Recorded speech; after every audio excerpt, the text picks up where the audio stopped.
Assalamualaikum warahmatullahi wabarakatuh. Waalaikumsalam warahmatullahi wabarakatuh.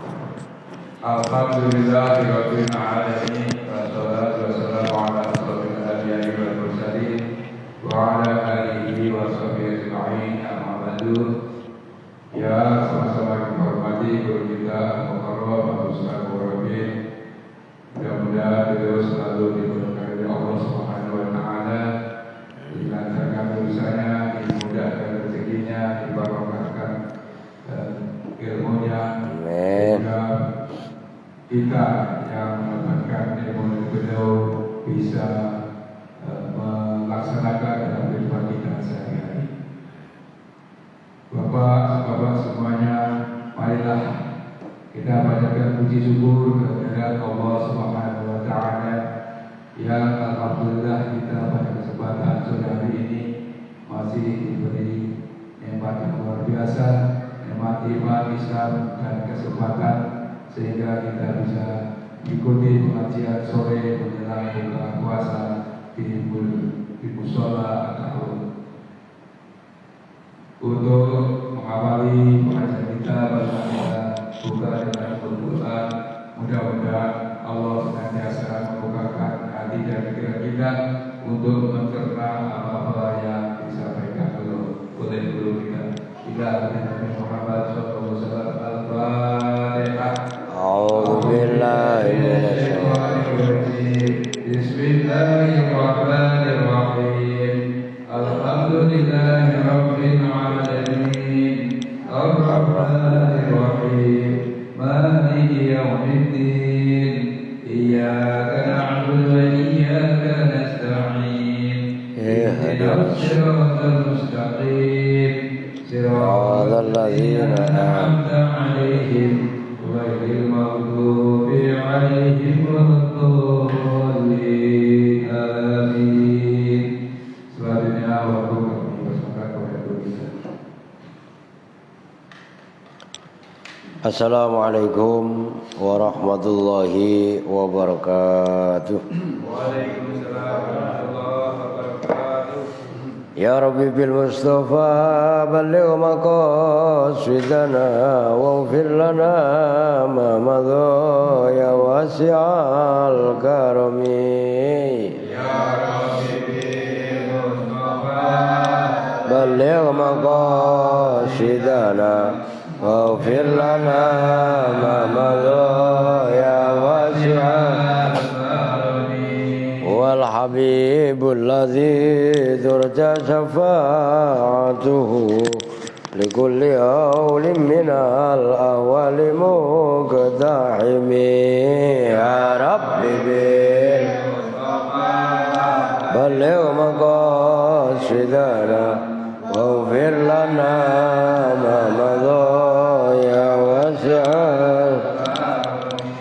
Maulaya salli wa sallim daiman abada ala habibika khairil khalqi kullihim. Ya Rabbi balligh maqasidana waghfir lana ma madha ya wasi'al. Muhammadun sayyidul kaunaini wa thaqalain wal fariqaini min urbi wa min ajami. Ya Rabbi bil Mustafa balligh maqasidana waghfir lana ma madha ya wasi'al karam. Allahumma salli wa sallim wa barik alaihi wa ala alihi. Bismillah, alhamdulillah, wassalatu wassalamu ala rasulillah Sayyidina Muhammadin ibni Abdillah wa ala alihi wa sahbihi wa mawala ma ba'du. Hadratul muhtaramin, para alim ulama, para pimpinan sepuh, jemaah semuanya, berkhusus kepada ketua DKM semuanya lah. Pokoknya ini ada Mbak Imam dari Jember, Uda dari Padang, Mbak apa? Sama apa ya? Oh no, lupa. Bang Epen lupa Bang, ini tua berarti ya. Bang Epen dari Jatiwarna ya. Abadasum dari Ciamis. Parastum dari Kuningan Banten. Oh, Kuningan Banten ya, Jawa amat. Bang Endi dah. Sama semuanya Odon dari Banten juga nih. Nah, ini si admin Odon lah, Banten dia. Baik, sekarang kita lanjutkan meneruskan hadis qudsi yang kemarin. Karena hadisnya panjang belum selesai. Sekarang kalau nggak salah ya ibadi itu ya. Iya. Ya ibadi law anna awwalakum wa akhirakum wa insakum wa jinnakum kanu ala atqa qalbi rajulin wahidin minkum mazada fi mulki syai'an. Ini sama. Ini pun hakikat. Hei hamba-hambaku, terutama orang yang ibadah dan kemudian merasa sok benar, sok suci, yang lain disalah-salahkan umpamanya. Ini Allah enggak butuh kepada ibadah kita. Nah, kata Allah, hai ibadi hamba-hambaku, lau anna awwalakum wa akhirakum, kalau orang-orang pertama dari kalian dan orang yang paling terakhir dari kalian. Berarti kan Nabi Adam sampai nanti hari kiamat, seluruh penduduk dunia semuanya tanpa kecuali, orang awal sampai akhir. Bukan hanya manusia, tapi wa insakum wa jinnakum, kelompok manusia dan jin sekalipun.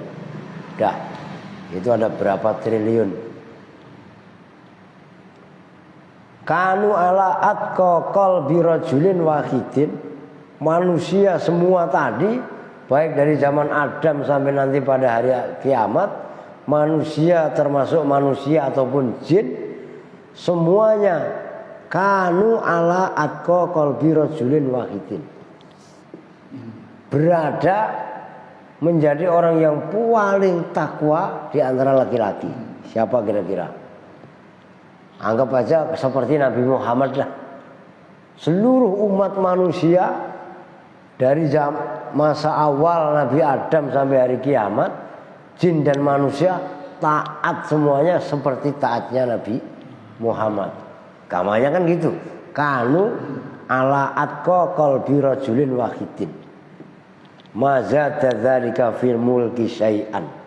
Enggak tambah sedikit pun dalam singgasanaku, dalam kerajaanku, sama sekali enggak nambah. Ayo coba kita yang kadang-kadang ngaku pada benar, ngaku pada suci, ya kan? Allah enggak butuh ibadah kita. Coba orang sedunia, semua penduduk dunia ini soleh semua. Solehnya bukan soleh ala anak-anak sekarang. Kalau yang anak sekarang bukan di masjid aja pakai peci, pakai koko, ya enggak? Keluar masjid aja udah nyikat sendal yang bagus, ya enggak? Bahkan ke masjid sambil ngawasin, ini ada aman enggak buat bekerja. Motor yang parkir sikat, embat, babat. Loh iya apa enggak? Loh, enggak ada. Orang soleh sekalipun Allah enggak tambah sedikit pun.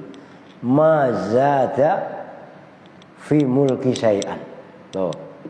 Dalam kekuasaanku enggak tambah apapun. Itu kalau orang semuanya benar. Kemudian kalau orang brengsek, maka kita diperintahkan untuk amar ma'ruf nahi munkar. Sebatas itu tugas kita. Yang orang-orang yang brengsek, ya ibadi, hai hamba-hambaku, lau anna awwalakum, jikalau tetap ay lau sabata anna awwalakum, jikalau orang yang awal di antara kalian, wa akhirakum dan orang yang akhir di antara kalian, wa insakum dan manusia di antara kalian, wa jinnakum dan jin di antara kalian, kanu ala afjari qalbi rajulin minkum. Itu ada siapa awalukum wa akhirukum wa insakum wa jinnakum ala afjari qalbi rajulin minkum. Brengsek ngikutin orang sebrengsek-brengseknya di antara orang yang brengsek. Siapa orang yang paling brengsek? Anggap aja Fir'aun dah. Ya enggak? Kalau seandainya seluruh penduduk manusia, jin, dari awal sampai akhir semuanya jahat, semuanya brengsek seperti brengseknya Fir'aun. Apa kata Allah? Ma naqasa dzalika fi mulki syai'an. Tidak akan mengurangi sedikit pun akan kesempurnaan singgasanaku. Seluruh umat manusia jadi pemabuk semua. Seluruh umat manusia jadi brengsek semua. Enggak ada yang nyembah sama Allah satu pun bahasa kasarnya. Itu singgasana Allah, kerajaan Allah tidak kurang sedikit pun. Terus kita ibadah ini untuk apa? Untuk siapa? Ya untuk diri kita. Untuk kebaikan, untuk kemaslahatan kita. Allah enggak butuh untuk kita sembah. Lah kan ekstrim banget begini mah. Iya kan? Lah Allah enggak disembah sekalipun itu. Enggak mengurangi sedikit pun keutamaan, kekuasaan, kesempurnaan ke yang lain. Masya Allah. Yang berikutnya, walau anna awwalakum wa akhirakum wa insakum wa jinnakum. Kalau penduduk dunia semuanya dari awal sampai akhir, manusia dan jinnya, qamu ala so'idin wahidin, berdiri pada satu tempat yang sama. Fasa'aluni, maka mereka meminta kepadaku. Fa'ataitu kulla insanin mas'alatahu, maka aku kabulkan, aku penuhi semua permintaannya. Ma naqasa dzalika mimma indi illa kama yang kusul mikhyatu idza udkhila al-bahra. Itu idza dukhila apa udkhila? Dukhila ya. Al-bahra. Kalau seluruh penduduk bumi semuanya dari zaman Nabi Adam sampai dari hari kiamat, kemudian manusia dan jinnya minta, masing-masing mempunyai permintaan. Pak Sopan minta sehat panjang umur, Mbah Imam pengen panjang umur, kalau boleh kawin lagi umpamanya. Udah sehat lagi, Bang Epen sehat, mandor proyeknya lancar. Ono bocil pengen cerdas, pengen sehat, ada berdua. Pak Haji minta apa lagi? Wah terserah Bang Edi minta apa lagi? Abah pengen muda lagi. Ya enggak, semuanya minta. Dan permintaannya tadi dipenuhi oleh Allah. Mana kosong, tidak kurang. Dzalika mimma indi, enggak mengurangi sedikit pun keutamaan, kemuliaan, kebarokahan yang ada di sisiku. Allah gambarkan illa kama yang kusul mihyatu idza udkhila al-bahru, kecuali seperti menguranginya jarum. Mihyat itu dari khato yuhitu ikhatotan khaid fahuwa mihyat. Mihyat itu alat untuk menjahit. Untuk menjahit apa? Jarum. Jarum dimasukkan ke lautan. Kira-kira seberapa banyak air laut yang nempel di jarum tadi? Itu gambarannya. Seluruh penduduk di muka bumi memohon sesuai dengan permintaannya, dan semua permintaannya dijawab oleh Allah diberi oleh Allah, diijabah oleh Allah, maka kemuliaan, kesempurnaan Allah tidak akan berkurang sedikit pun, kecuali perbandingannya sebagaimana jarum yang dicelupkan ke dalam laut. Laut loh. Laut itu berapa triliun, bilion, juta kubik isinya. Lawang gelas ada airnya dicelupin jarum, itu aja nggak ada apa-apanya, kurangnya. Nah iya kan. Maka kalau dikembalikan ke permasalahan kemarin, Allah marah kalau seandainya ada manusia tidak mau berdoa. Lah iya kan? Karena Allah minta tiap hari sekalipun nggak bakalan berkurang. Ini juga sama bahasa hakikat, begitu loh. Ya ibadi, hai hamba-hambaku, innama hiya a'malukum uhsiha lakum tsumma ufikum iyyaha. Bahwasanya itu semua adalah amal-amal kalian semua yang aku hitung, aku penuhi pahalanya. Amal yang kalian lakukan, baik dengan serius atau tidak, atau bahkan tidak dengan tidak kalian lakukan, faman wajada khairan falyahmadillah. Siapa yang menjumpai balasannya kok baik, maka hendaklah ia bersyukur kepada Allah. Sebaliknya enggak semuanya amal bisa dilakukan dengan baik. Ada juga yang asal-asalan. Yang asal-asalan pasti balasannya buruk. Wa man wajada ghaira dzalika, siapa yang menjumpai tidak baik, fala yalumanna illa nafsah, maka jangan menyalahkan kecuali pada diri sendiri. Udah jelas. Lah mau ngomong apa ayo? Ini bahasa kasarnya Allah udah ngasih kebebasan sebebas-bebasnya. Ngajari ombo istilahnya ombo. Kasih kesempatan yang seluas-luasnya. Sampeyan mau apa? Ayo, mau benar silakan benar. Mau brengsek sekalian. Ayo, seluruh manusia brengsek semua, enggak akan mengurangi kesempurnaanku sedikit pun. Tuh. Ini Allah lagi ceritanya lagi ngambulin. Lagi ngelulu. Kalau bahasa Sunda apa?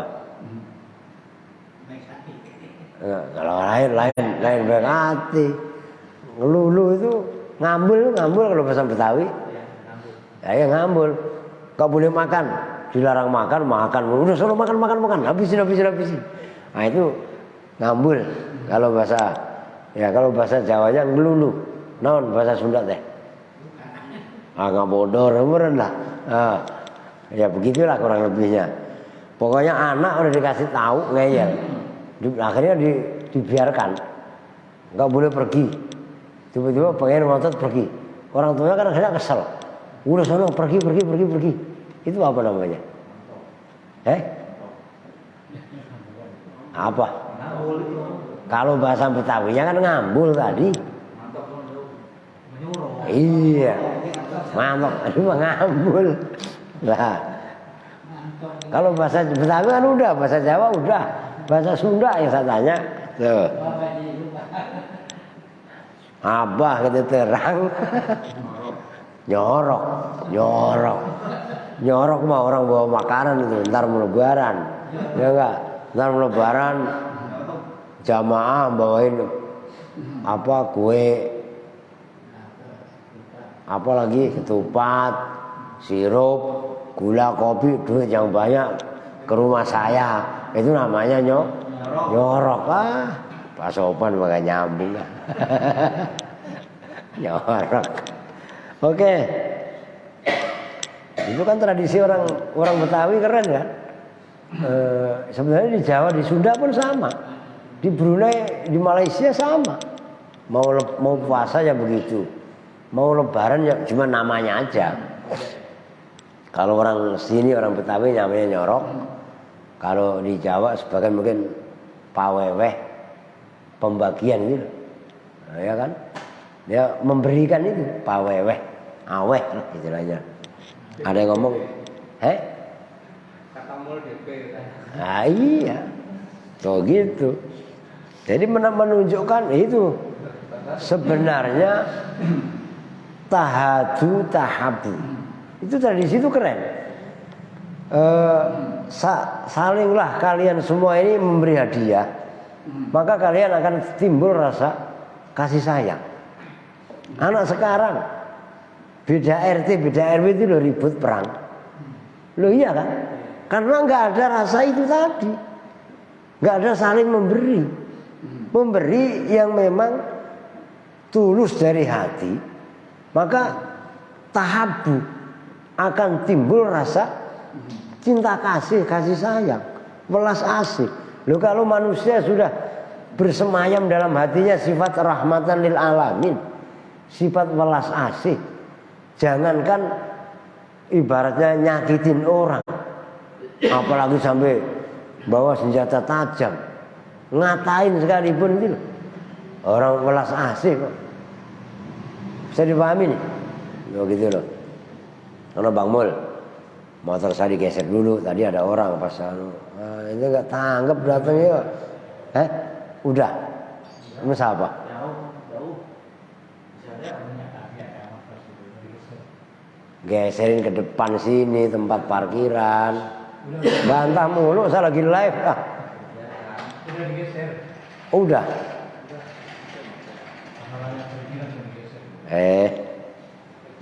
Bukan digeser, bukan dibuka pintunya, bukan. Oh, saya pikir masih di sini gitu loh.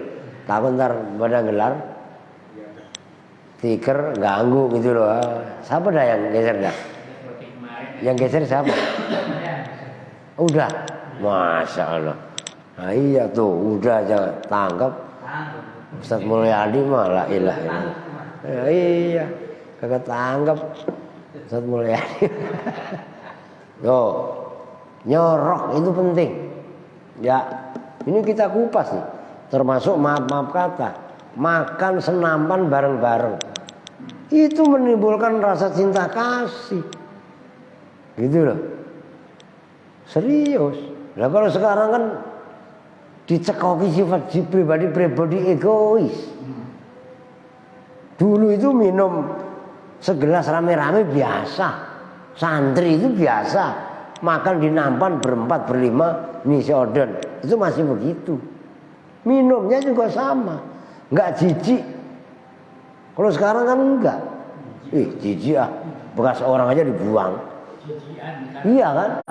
Nah itulah yang akhirnya menanamkan pribadi feodal. Saya akhirnya merasa orang yang saya lebih baik dari kalian.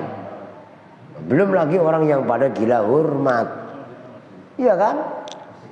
Nah, minum bekas gelas yang sama diminum orang berjamaah itu salah satu shock terapi untuk meluluhkan keegoan, kesombongan yang ada pada diri sendiri. Buahnya adalah wujud kasih.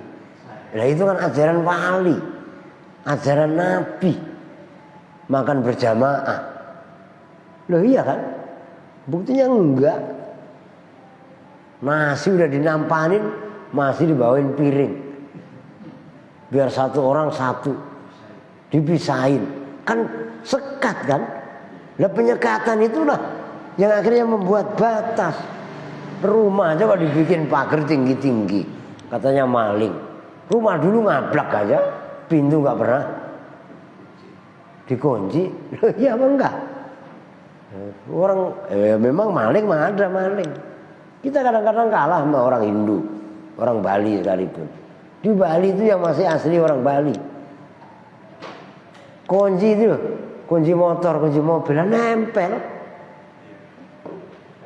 Enggak diambil, enggak. Yang maling itu malah orang-orang dari luar. Kalau penduduk Bali sendiri enggak ada. Ini kadang-kadang kita malah Dia harus bisa belajar dari orang sana itu. Kita makan kagak. Motor udah pakai kunci double, pakai kunci rahasia, udah pagernya dipager, ya digembok, ya masih hilang-hilang juga. Mendingan selon sekalian, nih maling makan tuh motor gua, ya enggak? Nekat, lah kan pada enggak kan? La ilaha illallah. Dan yang bukan di sini. Orang yang pada kehilangan, orang yang pada ditipu. Semalam saya ngaji di situ. Memang termasuk sakit ini, yang sakit kayak Bang Endi, udah dinikmati aja udah. Dalam arti dinikmati. Orang yang tidak diuji dengan hartanya habis. Hartanya entah itu dicolong, entah ditipu, entah apa. Itu nggak akan sempurna keimanannya. Begitu juga badannya, kalau dia nggak sakit nggak apa, itu udah manusiawi. Nah, tinggal bagaimana kita menyikapi, gitu loh. Kita bisa menerima itu dengan legowo, bahwa saya semuanya itu adalah dari Allah atau tidak. Nah, itu diantaranya. Ini ilmu hakikat, begitu loh. Jadi penting juga kita sesekali belajar hakikat supaya enggak terkungkung dengan syariat. Nanti ujung-ujungnya resah gelisah. Syariat enggak sesuai dengan porsinya, syariat benar, begitu loh. Tapi juga perlu dituakan dengan idiom hakikat. Oke, lanjut.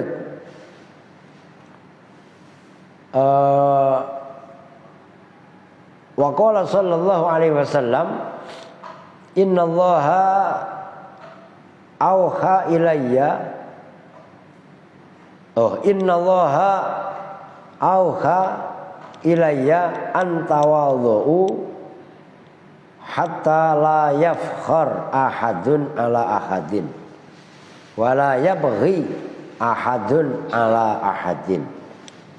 Kemudian Rasul bersabda bahwasanya Allah memberi wahyu kepadaku. Isi wahyu tadi adalah antawadhu, untuk kalian ini tawadhu. Tawadhu tahu ya? Dari awal sudah saya jelaskan kaitannya takwa. Puasa itu takwa. Taknya adalah tawadhu. Tawadhu itu rendah hati. Kalau kita rendah hati, wala yafkhar ahadun ala ahadin. Jangan salah satu di antara kalian semua ini sombong. Yafkhar itu gumede. Tahu gumede ya? Gumede yang merasa gede, merasa besar. Lah gua kan lebih baik daripada elu. Gua kan yang lebih parah kalau kayak saya ngaku tinggi dari orang lain. Saya lebih tinggi daripada Pak Sopan aja udah dikelepak sama Pak Sopan. Nah, orang buktinya pendekan saya. Nah ya kan, merasa kedudukannya lebih tinggi, lebih baik, lebih mulia. Gak ada. Udah, kita ini biasa. Jadi pejabat juga, emang pejabat itu luar biasa apa? Orang buktinya gak makan juga lapar. Lah mbok familiar aja, sederhana aja. Bukan hanya sekarang, dari dulu begitu. Dari dulu juga sahabat dari zaman para nabi, pejabat yang biasa-biasa ada. Pejabat yang congkak, yang sombong juga memang ada. Ini la ilaha illallah, baru punya Robicon, dibuat foto, ya enggak? Padahal saya sendiri aja namanya aja Robin, biasa-biasa aja. Lah iya kan? Lah itu loh kadang-kadang masalah itu. Jadi merasa lebih wah daripada yang lain. Nah, termasuk wala yabghi ahadun ala ahad. Tidak boleh bagong gitu loh. Bagong itu ngerti kan bagong? Bahasa Jawa tapi bukan bahasa Sunda, bukan bahasa Betawi. Kalau bahasa Betawi bagong bukan babi. Bagong lu kan gitu kan katanya. Maksudnya curang, lacur, jahat, brengsek. Nah, tidak boleh kita menjahati, melacuri, mendolimi kepada orang lain. Itu maksudnya wala yabghi ahadun ala ahadin. Begitu. Ya udah, mau lanjut, tanggung nggak itu? Berapa menit lagi? 3. Ini keburu nggak kalau saya lanjut?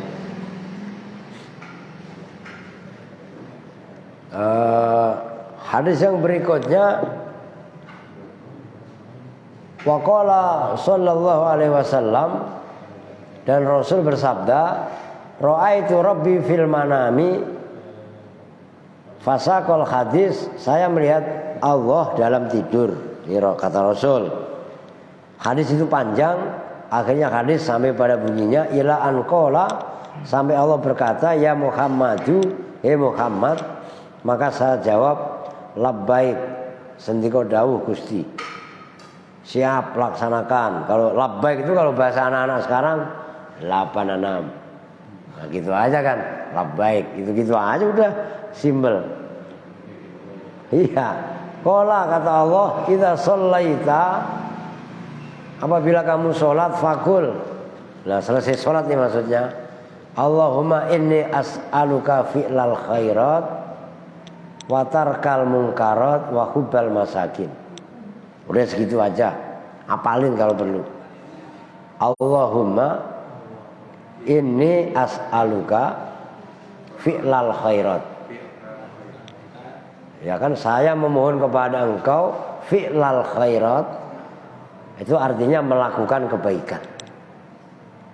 Yang kedua, watarkal mungkarot, meninggalkan kemungkaran. Yang ketiga, wahubal masakin. Wahubal masakin itu cinta orang-orang miskin. Kita dia samperin orang miskin itu kadang-kadang udah dongkol duluan. Datangnya udah empet kita. Ah, lu pasti mau ngutang lu ya. Dalam hati. Kirain orang kaya datang, dibeliin kopi, dibeliin kue. Kirain yang datang orang miskin, kasih air putih. Loh ya apa enggak? Nah, kalau pada mau jujur, loh. Kan doanya Nabi termasuk hubal masakin, cinta kepada orang-orang miskin.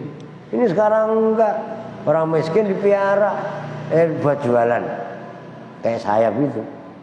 Berarti maksudnya, lu yang lebih parah dari saya banyak.